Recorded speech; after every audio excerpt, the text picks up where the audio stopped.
Oh yeah, Liverpool got a new manager. How do you feel about it? Well, considering how out of the loop I am with regards to soccer, everything I'm hearing is it is a very smart signing.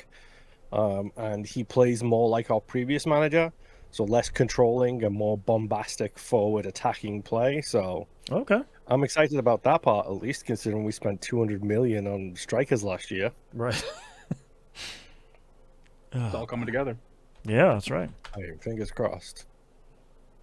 Apparently, we also just signed a Spanish wonder kid, which is just like, Ooh. okay, All right. I guess.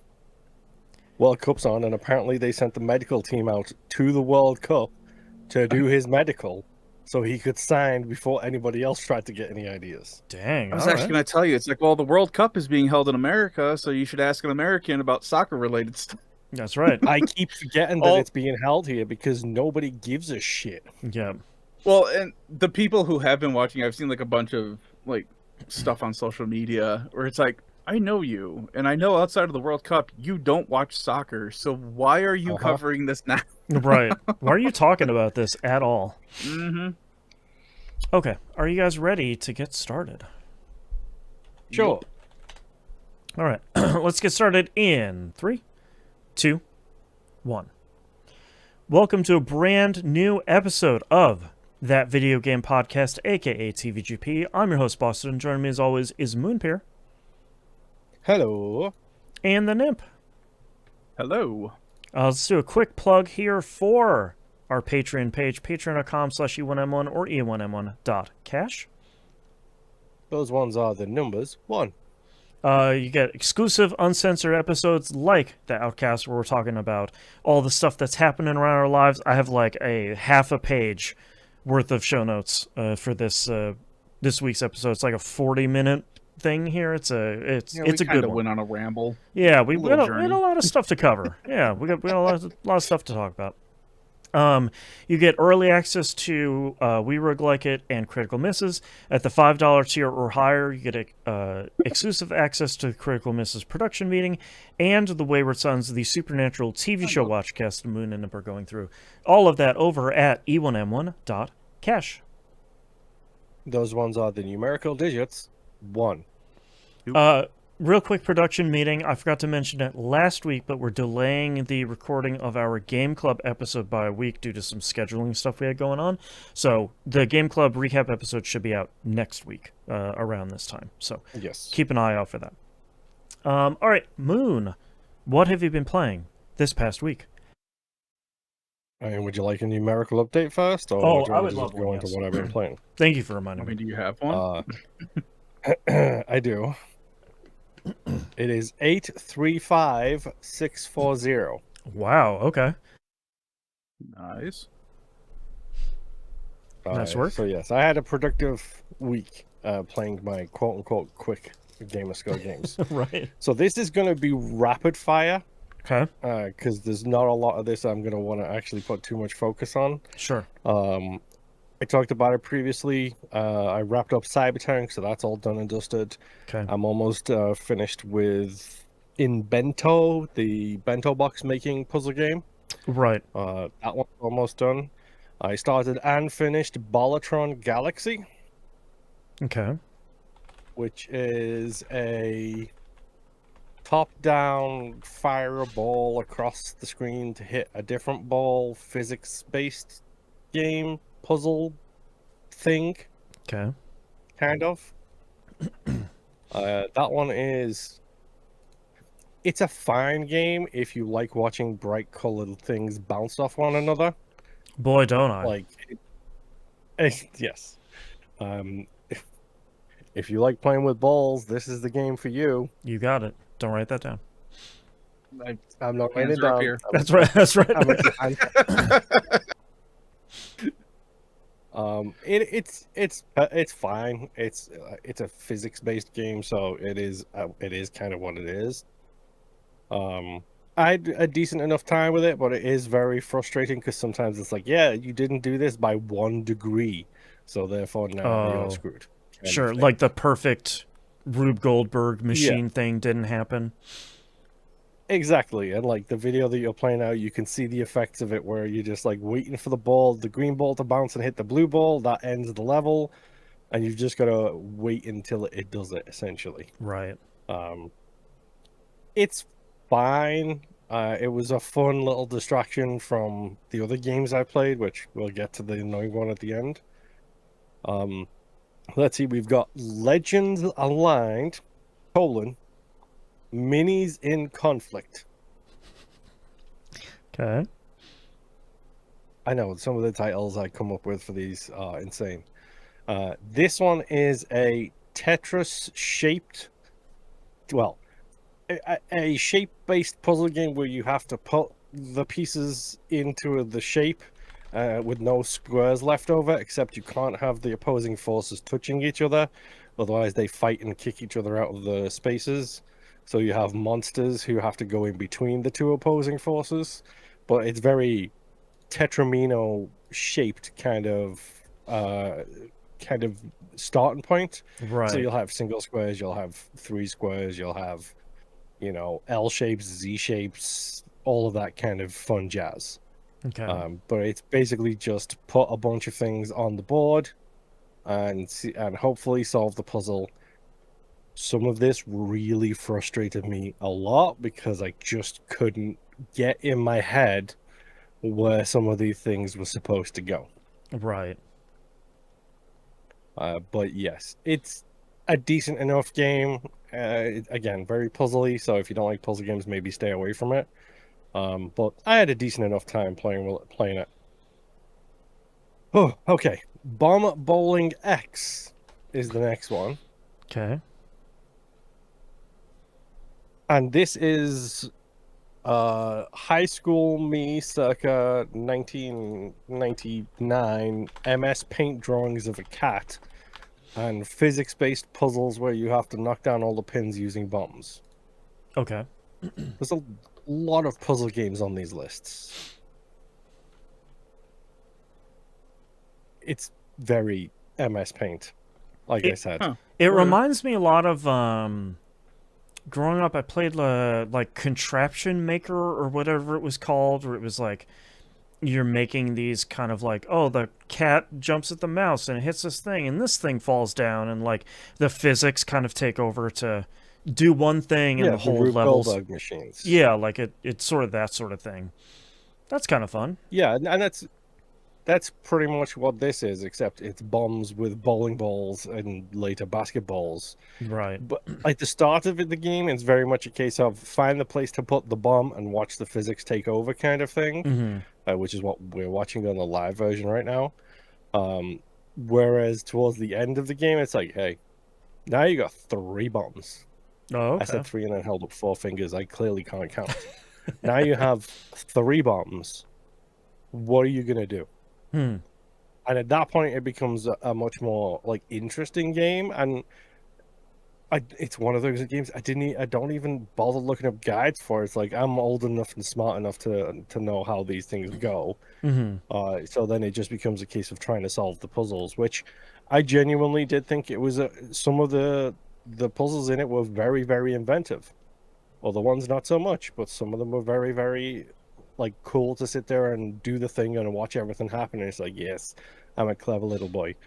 That's right. But I can't get over the fact that it does look like a Microsoft Paint kind of thing. Yeah, it's very much like a student project, I would assume. No, that's not bad, again, yes. like we say, but it has a certain style to it.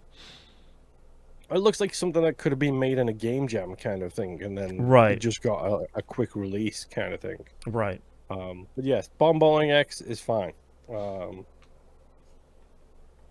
Dull Grey is my next game. Okay. Dull Grey is a very short visual novel set in a dystopian world where there is a program that everybody follows, and it basically decides what your career is going to be. Okay. And Dull Grey is a visual novel telling the story of that world and the choices that you're going to make to figure out what you are going to be in your career. And it follows your character as they go to the process of making the decision to choose a career path, essentially. I will say that this game has 7 secret endings, and all of the secret endings are complete and utter doo-doo caca. Okay. Like how to find and unlock them? No, finding them and unlock them is easy enough, especially once you figure out the trick for the first secret endings. Oh, okay. But it's like, yeah, the machine didn't pick this for you, so the machine crashes, and then you basically just have to go back to the main menu. It doesn't give you an epilogue at all. Oh, sure. Whereas the 4 normal endings, I think, are really well done. I think the story is well told. It's very much a translated into English story. I think the story is well told. I think the artwork in it is pretty solid.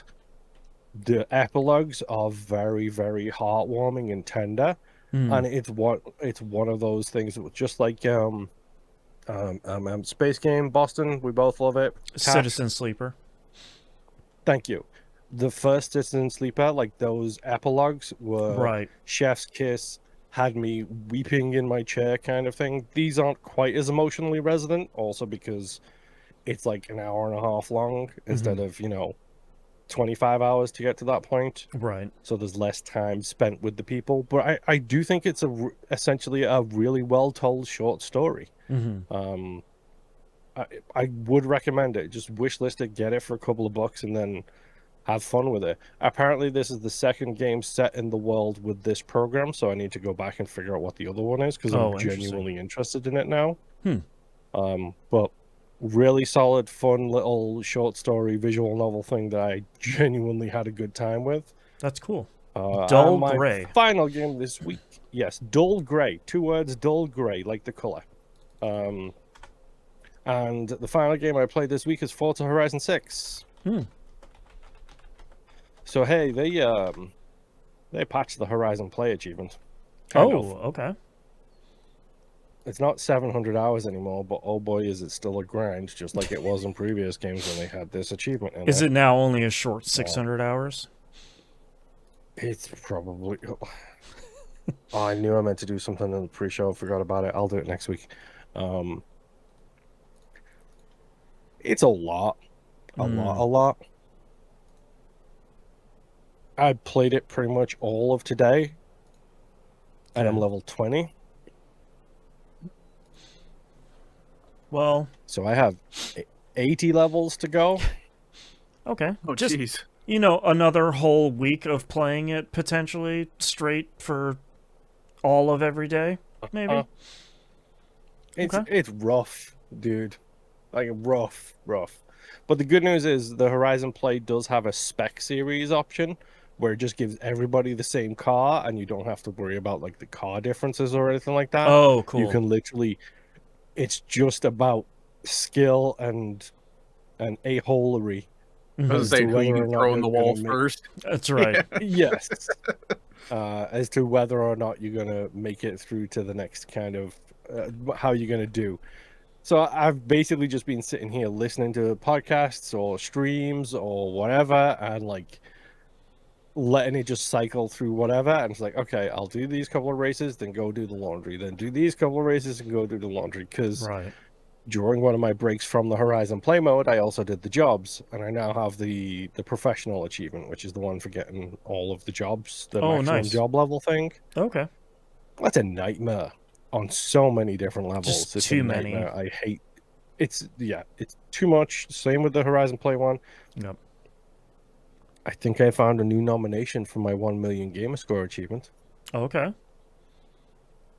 The seasonal reward achievement in Forza Horizon 6, the one where you have to get like 500 seasonal points to redeem that car. That achievement is called Historic Effort. Oh, there you go. That's a great one. See, I like it. I can't get that achievement for at least 2 months. Sure. Because I've got to play it for every single season as the seasons roll on. I love it. But It's called Historic Effort, which I think right. is a good nomination for the 1 million achievement. It's very fitting. That and there's also the Especially risk of you screwing it up and then not getting it. No, in but time. that's the best part. Is I can tippy tap my way through this game and not worry too much about anything, and it will be there waiting for me because it will. As far as I'm aware, it won't pop until I redeem the car, so I can get past that point and then not redeem True. the car until I'm ready for the achievement. I think you're right. Yeah. And on top of that, it would be the final achievement for this. So not only would I hit 1 million, I would also box off Forza Horizon 6 as a full retail 1000. There you go. And uninstall 120 gigs from my hard drive. That's right. Yeah. I don't know, man. This seems like pretty big talk for someone who's only still at 800,000 in June. Gasp. Listen, bro, I went up 30,000 in the past week. That's right. It's a lot of you have thousands. a week off coming up. And So I have a week vacation I'm coming up. expecting 30 more thousand. At a minimum. If I don't hit 30,000 in this week, I will be disappointed in myself. Yeah. Things happen. It's not like I have other things to do, like chores or repairs or put these shelves up that have been sitting in the living room since Christmas. Nothing else at all. Nothing in the slightest. But I still like Forza Horizon. It's still a great game. I enjoy playing it.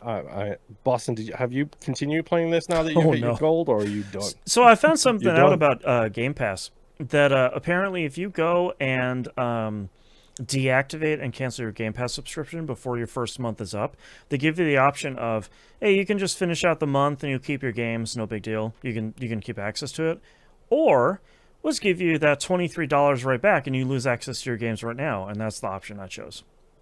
I was like, okay, so I got to play Forza Horizon 6 for literally $0. That's exactly the right price. So I don't have access to it anymore. Excuse me. Uh-huh. Even I would argue that paying $70 for Forza Horizon 6 is worth it. I think the game is I would agree. Yeah. I'm saying you got a great price for that by basically paying nothing for 100%.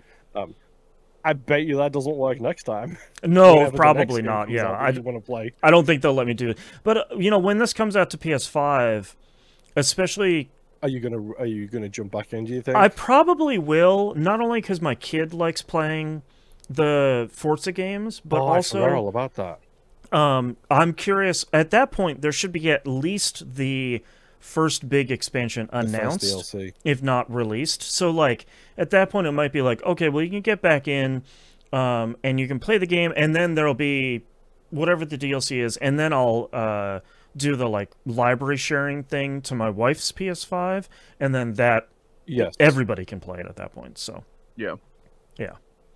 I'll probably double dip. Does your little one have a tag of their own yet, or not? Yeah, but it's like creating a tag, like a PSN account for a kid. We didn't create a child account because we have heard so many horror stories of, like, now they're however many years old and we can't transfer, blah, blah, blah. So, like, it's rough. Half of the stuff she's bought and played is on my wife's account. So, like, the new stuff she's playing on her own account, and then some of the old stuff she's playing, like all of her Minecraft stuff, is under my wife's account. So, like, it's this kind of like weird half and half thing. But that's what my kids are playing on my account on the Xbox, and then for the PlayStation, my son has been playing under my wife's account this entire time. And anytime he wants to buy anything digitally, we buy it on mine. Because we have the share going. So we buy it on mine, and then he can download it as well. Yeah, it's a bit of a mess, but, like, I think everybody's fairly happy with it at the point, which is kind of all I can ask for. Yeah, it's funny. I'm pretty sure I got a random friend request from someone who was playing Forza or something, and I was like, yeah, I don't care about this. And then it looked just like, you sent a friend request a year ago to the nymph's wife. And I was like, okay. There you go. I didn't. It's fine. It's just one of those things. Was like, didn't realize that was that old already. Right. But no, I still love Forza. I think Forza is an incredible game. I'm just very disappointed once again with the ridiculous achievement asks. Yeah. Like, They don't have the Eliminator, win the Eliminator in this one, which is a huge step up as far as I'm concerned. Which apparently that is the way to go if you can get top 3 to get your Horizon play levels up. Oh, sure. That is the way to go. But boy, those matches are long. Yeah. They are. They're long. And there's 65 people instead of 50, and it's this whole cluster that's going on at the same time. Yeah. It's a lot. Well, no, I literally booted her up. I did a bunch of the festival stuff, and then I played a whole bunch of Horizon play, so I will be grinding that out over the next little bit of time, and we'll see where we go from there. Yeah. But yes, that is all I have been playing this week. Mr. Nimp. Let's talk about a game that I'm trying to figure out if I still enjoy or not. Final Fantasy V. Uh-huh. How's the Forza Fiesta going? Yeah. No, Final Fantasy V is still a great game. The problem is being handicapped to this degree. So, Red Mage is great until you hit just before the halfway point. And then it's just mediocre. Yeah. And then it just kind of gets worse. Yeah. So then on top of that, only having a white mage, a bard, and a dancer, when you don't have any of the equipment or additional spells or anything that could help any of these jobs be better. For like the middle part of the game. Yeah, like I am just stuck. Yeah. I am not stuck. I am actually at the point where the worlds have merged. So okay. Yep. I'm almost to the end of the game. Yep. So I have worked through it. I feel like though I'm playing a Souls game right now though. Like the amount of times I've beat my head against a boss fight and be like, how can I eke this out so I can get how can I figure out the puzzle to get through this? Yeah. Yep. It has been interesting. So grinding. So the first time I had to sit here and actually grind was my fight with Xdeath. Oh, World 2 Xdeath? Oh my god. Yeah. Yeah.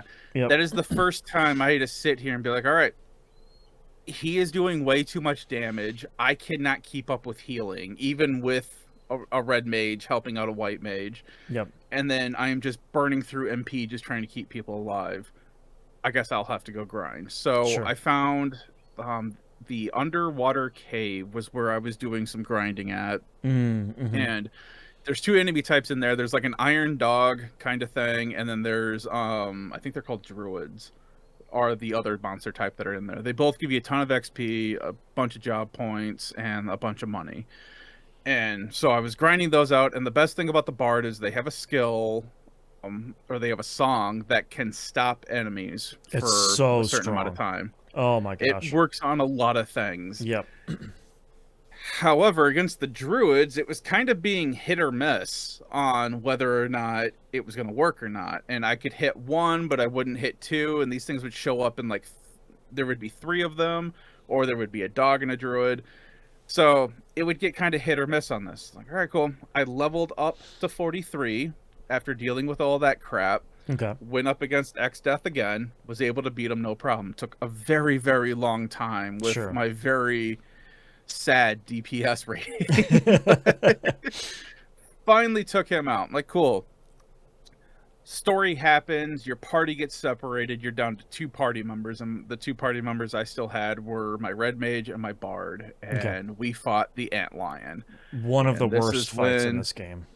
This is when I hopped on Discord and made a very, very firm stance on anything that can level or de-level your characters should not exist anymore. Because the problem is the ability it has when it halves your level, which means you are doing less damage and you're doing less healing for yourself. And this thing had, I think, like 20,000 health or something. I looked up a guide on it to see where its health was at. Yeah, it's a lot. For only 2 characters and only 2 support characters, basically. Yep. And that's what I want to keep reminding everyone as they hear me complain about this. If I wasn't doing the 4-job Fiesta, I easily could have blown through half of this game. I probably would have beaten it already, honestly. Oh, a knight and a black mage. No problem against Antlion. Here we go. Exactly. Yeah. It's just because of what I have is not ideal. Yep. So, on the plus side, though, I have played all pianos. I am now a Nice. master of the piano. That's right. I have the tablet that I can unlock the 12 legendary weapons. Each tablet, you can unlock 3 of them. I unlocked Apollo's harp for my bard, Okay. the Magus rod for my red mage, and the Sage's staff for my white mage. Okay. Because my dancer is using the chicken knife, which I Right. have already grinded that out to max damage of 127. Yep. Which can you break max damage in this game? The max Or is that damage not you can do something- is 4 9s in this one. Yeah, okay. So that's not something that got introduced until later. Yeah. I couldn't remember. Just for 'cause the I think record, you guys are speaking Japanese to me. I know. Just It's so great. you know. yeah, don't worry about it. Just nod your head. So, Nip, my only suggestion to you is, I don't know. I guess you'll have to do 3 of the 4 end game dungeons so you get enough tablets. My only suggestion to you is I don't think you have a solid way of killing Twintania at the end of the final dungeon. I do not. My recommendation is to pick up the Assassin's Knife, one of the legendary weapons. Yeah. When Twintania charges their big attack, they become weak to one-shot kill effects. That that'll knife pop that can insta. kill them in that Okay. form. That might be the only I way was you can wondering. kill them. This is kind of the thing that I have enjoyed about 5 is this is still early enough in RPGs that status effects can impact bosses. Yeah, it's really good. And it's right there on the cusp of bosses are immune to everything, Yep. and bosses are damaged by everything. Well, like the because boss, Atmos, that's at top of the barrier tower. For anyone who hasn't played 5, he basically pelts your party with a meteor or a comet, one of the two. It's Comet, yeah, it sucks. It's a multi-hit, and he casts it twice. Yeah, it was and a pain. he casts it nonstop. He's dumping it on your party until one of your party members dies, and then starts pulling your party member across the screen to eat them, and then rinses and repeats that. But that boss is vulnerable to sleep, like very vulnerable. You put them to sleep. Guess what a red mage has? That's right. And then you just pelt them, sometimes slowly, sometimes quickly, with magic, which doesn't wake up a sleeping boss. And then you just have like a free win. You can DPS race them if you're strong enough, or otherwise, like you said, you can just attack them, with magic while they're asleep. And it's like, RPGs are great. I love it. And that is the funny thing, because that was something I did eventually do that with him, but that was the first time I had the thought of, wait, did they still have it where magic doesn't wake up somebody if they sleep? Is it only physical attacks that will wake somebody up? And so I had my red mage do dual casting. It didn't wake up. And I'm like, oh, thank God, I'm going to spam the hell out of this guy now. Yep. And one thing, even with the Pixel Remaster, they do not do a great job of showing status effects for enemies. Yep. Because they could be stopped, but you don't know. There's not an icon. They don't have like a weird coloration or anything like that. And It's just RPGs you're at that assuming point they was are. like, you should be using Libra to see what their status is. And I was like, I don't want to. I don't want to waste a turn just inspecting them. Come on. Yeah, and I mean, it's great that it costs 1 MP, because that's what it should cost, but which I had to use that against the gargoyle fight, because the gargoyle fight sucks, because you have to fight 2 gargoyles. They both have 5,000 health each, but if one of them dies before the other one, it gets revived. It automatically revives. Yep. And almost immediately, too. Yeah, and I did not remember, because I remembered that part. I did not remember them being able to sacrifice themselves to fully heal the other gargoyle and then revive themselves to full health. Because I got one down to within like 66 HP. I'm like, cool, I'm going to start working on the other one, and then I'm going to just cast them out. Nope. The one sacrifice itself brought the other one to full health. I'm like, are you kidding me right now? Are you actually kidding me? So what I discovered is if you cast Berserk on them, they will not self-revive. But again, the only indication that I had that Berserk worked was that it went through the full animation and it didn't say miss at all. Right. So I had to just assume, hope and pray, basically, because I Right. was running so low on MP and items at this point in time. Which is funny, because now I have tons of money, and I have so much ether. Like, I'm almost maxed out on the amount that I can carry. Nice. But, so, working through all that, I finally picked up, let me pull up my screenshots here real quick. So, I've got the Hermes sandals on everybody right now. Right. Because That's it guards huge. against a bunch of stuff. It also automatically, your characters just start with haste at the start of every fight. And So, you can't, they can't get haste removed from them, if I remember correctly. Correct. And I know I took a screenshot of it. Give me a second here. Ba-ba-dum-ba-dum. So, yeah, it prevents paralysis, sleep, stop, and slow statuses. Yep. Which I was at a point where I was getting hit with that constantly. Yeah. But for my dancer, I did finally get the was it the Libra helmet? Oh, Or no, the something like that. Llama's tiara. Yeah. Which increases the sword dance ratio, and I know there's more equipment that I need to get for that, but now my dancer just does straight nines whenever that pops up. So it's like, okay, that needs to happen more. Yeah. and I do enjoy the chicken knife. I did forget that when you do a normal attack with the chicken knife, you have a percentage of your character of your party just fleeing the fight. Yep. And that didn't click until like the first 3 times it happened. Right, and you're like, why did I keep just running run away? I'm The like, hell? oh, that's right. Yeah. Yep. So, but yeah, everyone right now is around 45. So I need to grind up just a little bit more. But outside of that, like, I feel like I'm at a better place now that I'm starting. Now I have access to better equipment that I need for my characters. Yeah. And I also just unlocked finally the last bard song that I needed, which was the Hero's Rhyme. It's so strong. Oh my God. Which increases all the stats for all of your party members as long as the bard is performing. So I'm like, here's the thing. The most confusing part about Hero's Rhyme is the game kind of lies to you about what it actually does. It actually increases your level as you sing it, and it increases your level over time. But the real reason why it's so strong and the bard is ridiculously overpowered, even though it doesn't seem like it, is the maximum level that your characters can reach in Final Fantasy V is level 99. The maximum level that Hero's Rhyme can make you is 255.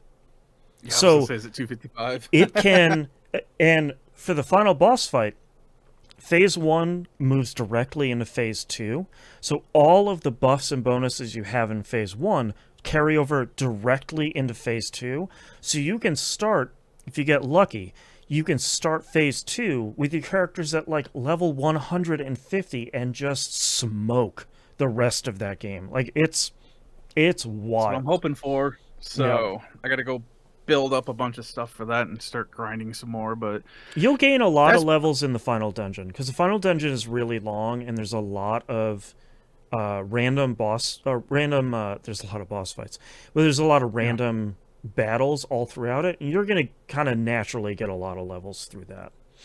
yeah, so that's where I'm at with this game. I am still Nice. hating it because of the 4-job Fiesta, but I'm still loving the challenge of the 4-job Fiesta. I'm thinking I might, once I complete this run, I might just do a normal run. Yeah, right? like a And non-Fiesta run. And just break this game wide open, because I remember what I can do. And Just do a harder run. That's right. Do a meteor run like I did. This is a harder run. That's right. So, I can go. that's all I've been playing this week. Oh, okay. Well, I'll talk about my Fiesta go run ahead. then. Is I started and finished my Fiesta run. I did a meteor run, which is you can just get any job from any crystal at any point, including some of the bonus unlockable ones at the end, like the mime, or you could just get freelancer. So it's just this like. Oh, I forgot the mime was in there somewhere too.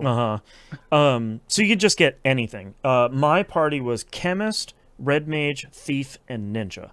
I kind of don't like getting thief in the Fiesta.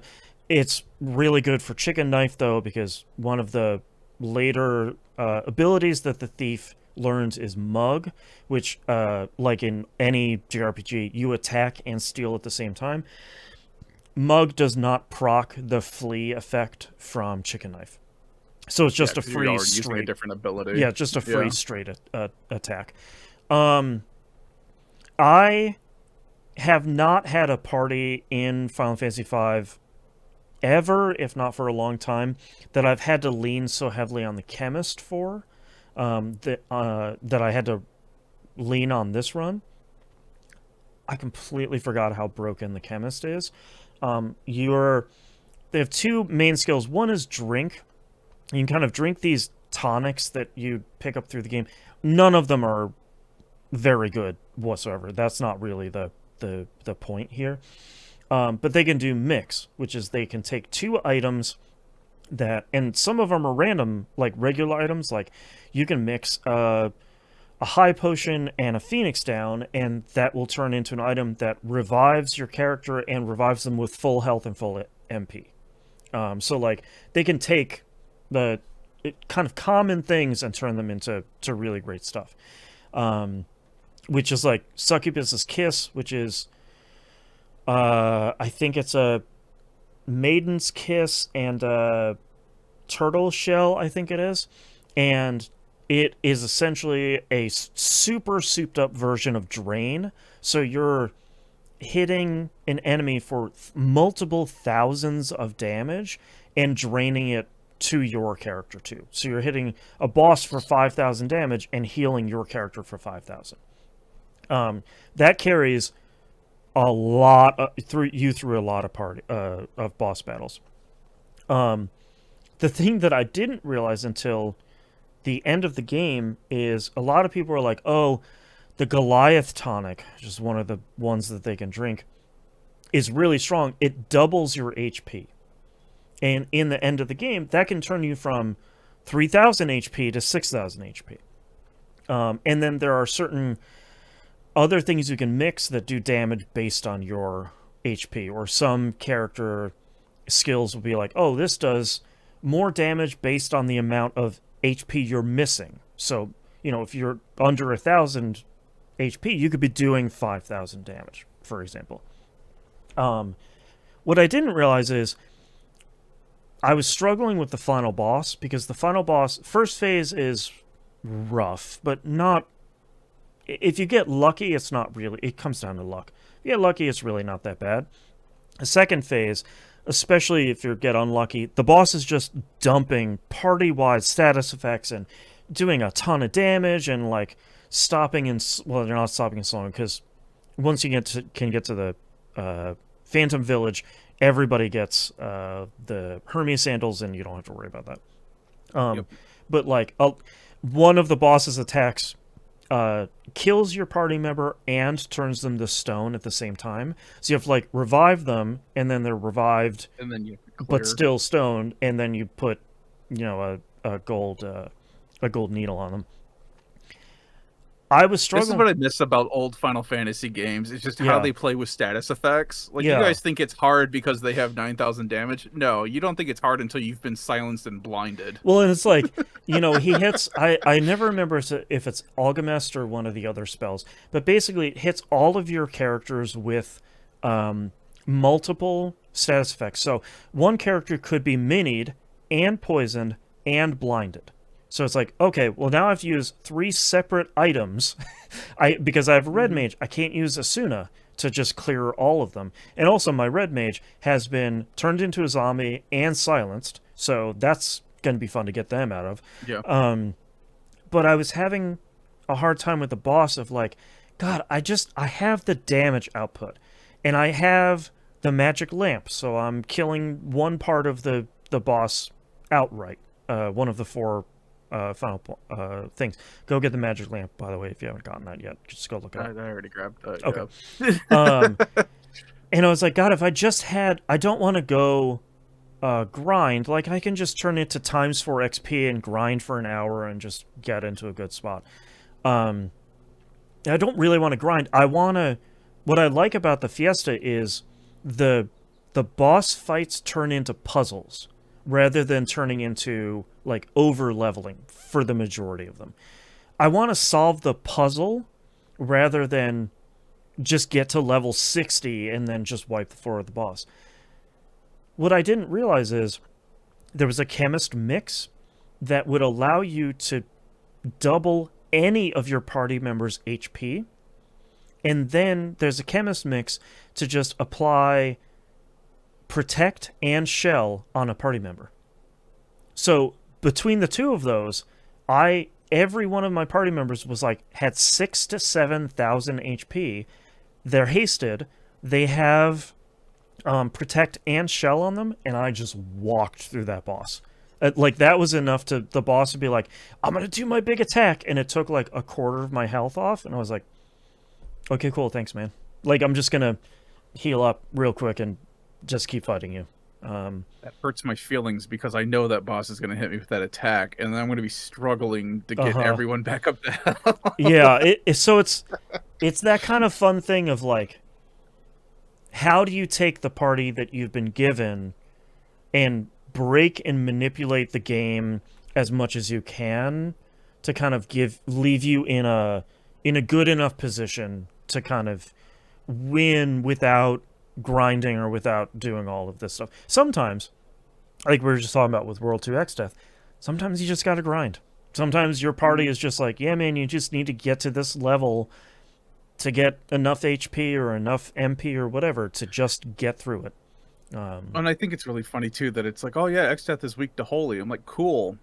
I have no holy magic right now. Right. Like that's all in-game stuff for my current party setup. Right. So great. Or it's like, he's weak to holy, and you can get this one staff that's like a 1 in 1,000% chance drop from this one enemy. I was like, no, I will probably just over level, and that will be fine.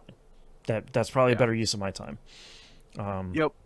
So yeah, I finished my first run. That went fairly well. I think I ended up just shy at 11 hours of that. So that was a fairly... Yeah, I'm currently at 19 hours. Yeah, but like when I looked at my spreadsheet here, I've been doing the Fiesta for 15 years straight. So like a lot of this is like, oh yeah, this boss is weak to X, Y, or Z. I can just abuse this thing and just sail through it. So there's like some knowledge. I did roll another party, and I looked at all 4 jobs at the beginning. I just did a regular run. I did Blind Mage, Berserker, Beastmaster, and Samurai. So that's a winning team if I've ever seen one. That's an easy team to just kind of smoke your way through the entire game. Beastmaster alone, because that has the control ability, doesn't it? It does. I forgot for a little bit. I wrote in Discord that Beastmaster is one that I never really take advantage of because they have 3 big skills. One is control, where you take over control of an enemy unit, and you can choose what like spells or skills they cast, or you can just have them attack themselves. They have capture, which is the big one where you capture an enemy and then you unleash it later by releasing it. Yep. There's a lot of enemies that you capture and they just do thousands of damage to the entire enemy team just by releasing like a bear. So that's like a popular one. I think it's so annoying to do that though, of like, I'm gonna get this enemy down to like a fraction of his health and then capture it and release it later. Like I would just rather like over level. And then they have something called Calm, which like essentially stun locks magical beasts, but very few enemies are considered magical beasts, so it kind of doesn't matter. But what I forgot in that specific party layout is you can have your Beastmaster control an enemy unit and have that enemy use a blue magic spell or skill that you're trying to have your blue mage learn, that maybe you would have to reflect or confuse the enemy and wait for them to use it. You can just control the enemy, use it on the blue mage, finish the fight, and learn it way easier than you might be able to otherwise. So it's a cool... And a lot of times you can just have them attack themselves. That way exactly. you're doing extra damage. Yeah, exactly. So... I'll probably play that. I think this whole last week I kind of streamed nothing but the Fiesta, and I'm probably gonna have that just go down to 1 day a week of going through another run. So, and we'll see how far I make it in that other one. I don't know yet. The only other game I played this week is Mina the Hollower. I finished 2 more dungeons, which I think means that I'm at the end of the game. I'm not entirely sure yet, but I've finished all of the 6 main dungeons. I have restored all of the generators around the world, because if anyone remembers, Mina comes to this area to restore all these 6 generators that are like keeping evil at bay, and all of them have broken. So you're kind of there as the person who made them. You're there to restore them. So I've completed all 6 of them. I think that means I'm at the end of the game. I'm not entirely sure. I don't want to spoil it, but also like, I'm not sure where the story's going or anything. I really liked the one dungeon that was in the Bone Beach. It's like off of the desert area. Again, don't want to spoil it, but I thought that was so confused by your Twitch title when that was there. By the way, I was like, huh? Wait, what? Yeah. But I thought that was one of the more inventive dungeons that I've played in a really long time, and I really liked that one quite a bit. It was, it kind of, half of the dungeon was purely puzzle solving, like how do I get through this area in the dungeon, and then the other half was just purely combat focused. So it was this kind of like, it was this interesting blend of, most of the other dungeons have been, you know, I'm trying to do this combat stuff while I'm doing these puzzles, or, you know, the combat is the puzzle or whatever, but I like that it was this very different sort of thing overall. I did unlock a couple of upgrades in the game, one of which showed me like what my percentage is through the game, and when I unlocked that, I was at like 60-something%, like 62% or something like that. So that's not bad for, you know, not really trying to focus on it, more of like, I'm just going to do whatever I run into, and I'm not going to like worry about 100%ing it. And then I got an upgrade where when I'm looking at the map, I can see on each of the areas, like each of the sections of the map, it will show me how much of everything I've collected. Of like, here's all the keys you've collected, here's all the locks you've unlocked, here are all the like health upgrades you've found, here's all the different chests you've found. So I appreciate that stuff is in the game and not like, oh, just pull up this, you know, they've repurposed, we've all seen these, they've repurposed Google Maps and they've made it in this. Yeah. Here's 400 icons on the map. So I appreciate that they did that. They also, I forgot about an upgrade I just purchased as well. They did something really smart, which is in the bottom right-hand side of your screen, there's a skull icon that had been kind of sitting there all game that hadn't really done anything. There's an upgrade that you can buy, I think later on, that if there's a secret on a screen that's next to you, not specifying, the eyes of the skull turn blue, and if there's a secret on the screen that you're on, the skull's eyes turn red. So, not necessarily saying like there's something, you know, hidden under here if you would just dig under, but more like just a hint. Yeah, and more like there might be a puzzle here that you haven't figured out yet. And I like that a lot more, with the combination of here's how many things you have left in this area, and then here's how many things that you can, like, here's a gentle guide to saying like, there's something on the screen, you just kind of haven't figured it out yet. Like, I'll spend some time figuring out a puzzle of like, okay, this screen has something on it. What have I not interacted with? Or like, what have I not figured out on this puzzle or on the screen yet? And I think that's a really cool combo there. So I'm not sure.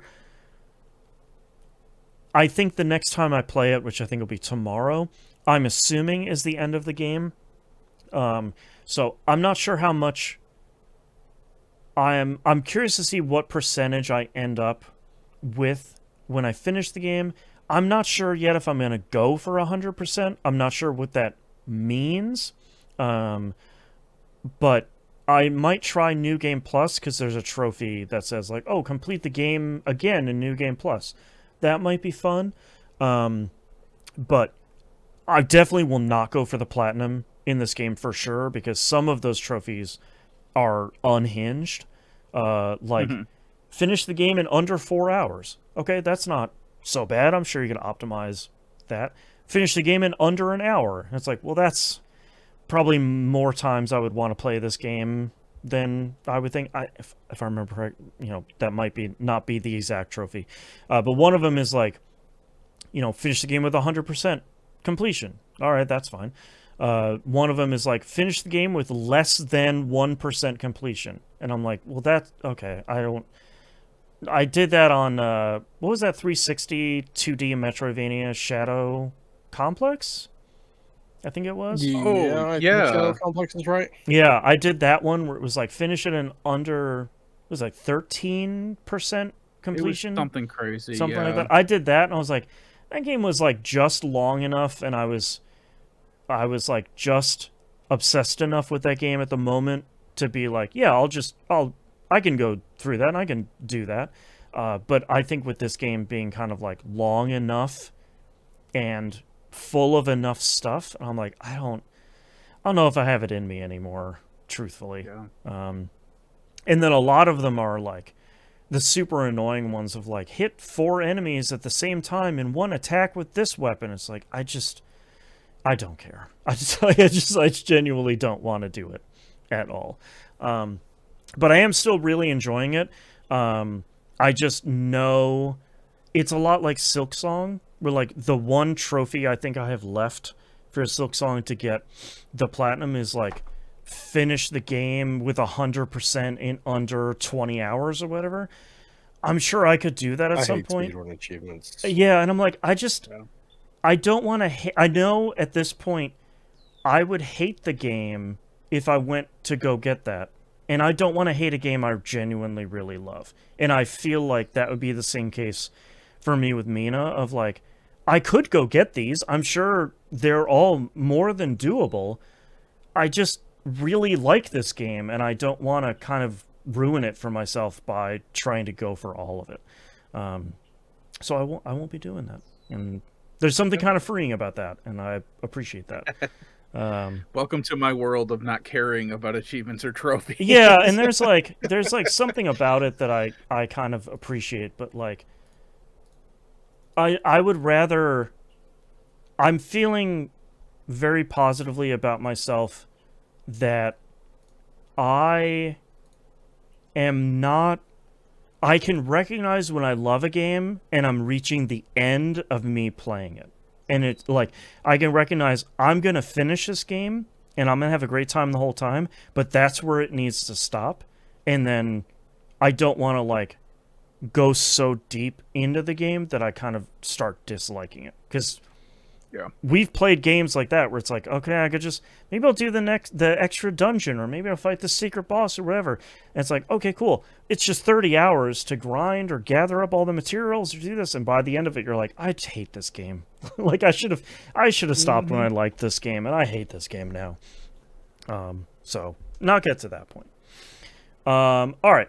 Let's talk about our releases here real quick before we say goodbye. Releases for the week of June 22nd, 2026. We're going to start off with Mold Washer. That's all one word for PC. This is very much a 2D isometric pixel art power wash simulator. Where you're like this little piece of sushi kind of cleaning up this really genuinely gross kitchen, and you're kind of doing And it's really cool because the aspect is like you're tiny sized. yes, yeah, you're like this little thing inside of this regular sized kitchen.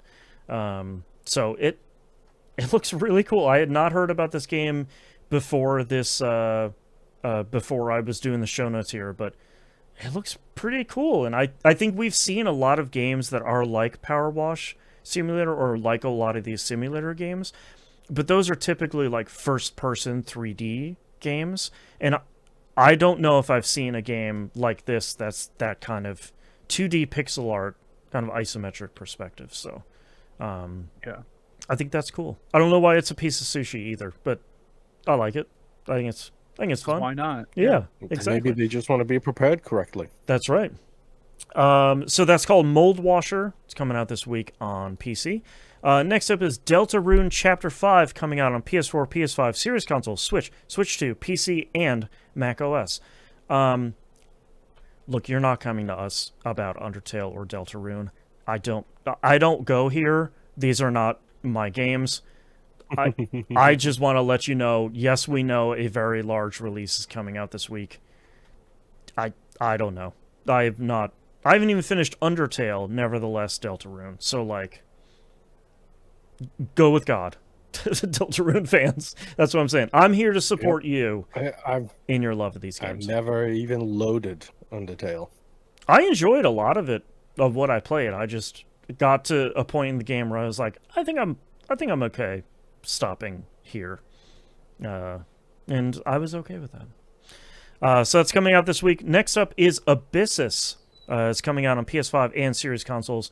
I talked about this, I think it might have been earlier this year, where we were playing this for Thursday game night a bunch. This is that first-person kind of underwater, deep sea diver, roguelike, team-based shooter that I liked quite a bit, but we kind of didn't stick with it for, I think, marathon-related reasons. And like FBC Firebake related reasons. But I'm really happy that it's coming to consoles now. I think it's a really cool game. I think if you have especially two other people to play it with, if you have like a kind of a regular game night that you play with people, or you play with the Discord server or whatever, I think this is a really cool experience. It is playable solo, but I don't think that's really the kind of way that I would recommend you check it out. So I liked it a lot. I think you should check it out if you have a group of people to play with. That's Abyssus. Next up, we were talking about Citizen Sleeper earlier, sort of accidentally. Citizen Sleeper 1 and 2 are both coming out to Switch 2 this week. So if you haven't played either of these games, I highly recommend both of them. You should start with the first one. Play those games. Yeah, play these games. Start with the first one. Don't just hop to the second one, because the second one is more difficult than the first one. I believe they're still on Game Pass, if you have Game Pass. I think it's on... I don't think so anymore. Bummer. If not, you can get these. They're on sale pretty frequently. But if the Switch 2 is the only thing you got, these play great on consoles as well. They're not like you don't have to play them with mouse or anything. But both of these games are really great. They are digital tabletop RPGs with fantastic music, great mechanics, great story. Highly recommend both of them. And last but not least here, Star Fox 2. That's a different game. Star Fox comes out on the Switch 2. We didn't talk about this, I don't know, what was it, a month or two ago, when Nintendo announced that they're doing a kind of ground up remake of Star Fox 64 / The Lylat Wars, which is a much better title. Don't come at me. And also, if they don't call it that in the UK, they are cowards. Yeah, you should keep the original title in the UK. Like, you gotta... It's such a cool title, man. So they announced this a while ago, and I think we didn't talk about it because I think it came out in a weird direct that was only this. But I kind of thinking about it this week, I kind of think I have the same opinion of this as I did last week about Ocarina of Time, of like, they haven't really remade this game since the 3DS, or was it the DS maybe? I don't remember. But like, it's been a long time, and it's a game that's not necessarily immediately accessible. So yeah, like, go to a remake of Star Fox 64. Like, that's a great game. That's a super cool game, and more people should be able to play it. And I like that. One of the first roguelikes I ever played. Yeah. Yep. Branching paths and all that. Rumble Pack. It had it all. And I don't know. I think it looks cool. Except for Slippy. Slippy never looks cool. To get Slippy out of my face. Yeah, Slippy looks kind of weird. Slippy looks too wet. But... Come, like, pull back. Yeah. Slide the slider all the way down to a dry Slippy. Like, I don't need to see that. I don't need that in my life. But I don't know. I think a lot of this looks really cool. And I think we're starting to see a lot of, like, I think Metroid Prime 4 looked really great on the Switch too. And I think a lot of this game that they've showed, I think looks really solid on Switch too. So I think we're starting to get a lot of stuff on the Switch 2 that looks really, like, distinctly better than some of the stuff on Switch 1. So I think it looks cool. Go play Star Fox. I'm hoping this version is as good as the original. Maybe some other additional stuff. I don't know. But that's all the releases we have for this week, and that's the end of our episode. Thank you very much, everyone, for listening. If you'd like to visit us, you can do so at tvgp.tv. Everywhere to find and follow us is on the right-hand side of the page. Don't forget to join our Discord server, especially if you're playing the Final Fantasy V Forza Fiesta over at discord.tvgp.tv. Helping a lot of people over there, commiserating on tough parts of your run. We got all of it over there. And let's do another plug here for our Patreon page, patreon.com/E1M1 or E1M1.cash. Those ones are the numerical digits. $5 a month gets you everything that we talked about at the beginning of the show. Anything above and beyond that is greatly appreciated. If you can't support us financially over there, one of the best ways to support this show or any show that you love is to rate us positively on your podcatcher of choice. If your podcatcher allows you to do that, that helps the algorithm point our show in the direction of people that might be looking for new shows to listen to. So it's kind of the recommendation engine helps us the most on that stuff. I think that's it. So we'll see you all next week. Bye. Oh boy. Bye. All right, Nimp. What are your titles? I have Quick Gamer Score Games. Hands Are Up Here. Well, this is unfortunate timing. Yes, I'm a clever little boy. Historic Effort, and a Dry Slippy. I forgot to write down Historic Effort. All right, Moon, what do you have? Hand Check. A game I still like. Have to go grind.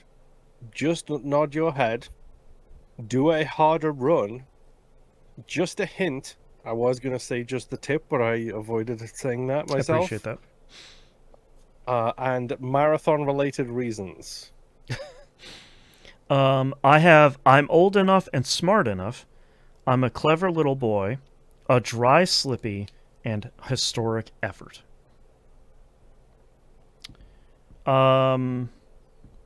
I like a Dry Slippy for a lot of reasons. What